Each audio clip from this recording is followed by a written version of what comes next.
Hi friends, ഇന്ന് ഞാൻ വന്നിട്ടുള്ളത് ഒരു എഗ് ബുർജിൻ്റെ റെസിപ്പിയുമായിട്ടാണ്.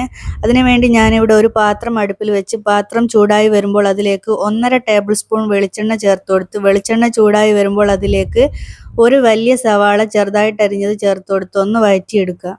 സവാള നല്ലോണം സോഫ്റ്റായി വരുന്നത് വരെ ഇതിങ്ങനെ വഴറ്റിയെടുക്കാം. ഇപ്പോൾ ഇവിടെ സവാള അത്യാവശ്യത്തിന് വഴന്ന് വന്നിട്ടുണ്ട്. ഇനി ഇതിലേക്ക് ഒരു ചെറിയ കഷ്ണം ഇഞ്ചിയും 3-4 വെളുത്തുള്ളി അല്ലിയും 2 പച്ചമുളക് കീറിയതും കൂടി ചേർത്ത് കൊടുക്കാം. ഇനി ഇത് നല്ലോണം വഴറ്റിയെടുക്കാം. ഇതിൻ്റെ പച്ചമണം മാറുന്നത് വരെ ഒന്ന് വഴറ്റിയെടുക്കണം.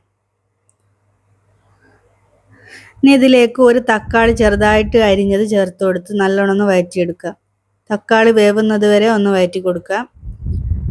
തക്കാളിയൊക്കെ വെന്ത് വന്നാൽ അതിലേക്ക് 1/2 ടീസ്പൂൺ മഞ്ഞൾപ്പൊടിയും 1/2 ടീസ്പൂൺ മുളക് പൊടിയും 1 ടീസ്പൂൺ കുരുമുളക് പൊടിയും 1 ടീസ്പൂൺ മല്ലിപ്പൊടിയും 1/4 ടീസ്പൂൺ ഗരം മസാലയും 1 ടീസ്പൂൺ ഉപ്പും കൂടെ ചേർത്ത് നന്നായിട്ടൊന്ന് വഴറ്റിയെടുക്കാം.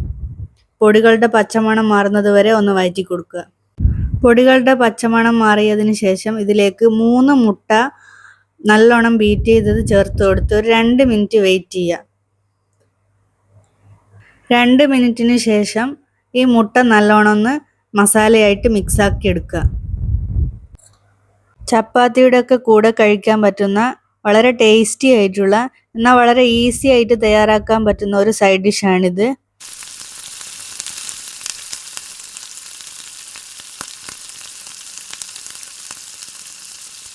ഇപ്പം നമ്മുടെ മുട്ടയും മസാലയും ഒക്കെ നല്ലോണം മുരിഞ്ഞ് വന്നിട്ടുണ്ട്. ഇനി അതിലേക്ക് ഒരല്പം മല്ലിയില കൂടി ചേർത്ത് ഒന്ന് വഴറ്റിയെടുക്കുക. അങ്ങനെ നമ്മുടെ എഗ് ബുർജി ഇവിടെ റെഡി ആയിട്ടുണ്ട്. അപ്പം വെറൈറ്റി റെസിപ്പി ആയിട്ട് വീണ്ടും കാണാം. അതുവരേക്കും താങ്ക് യു.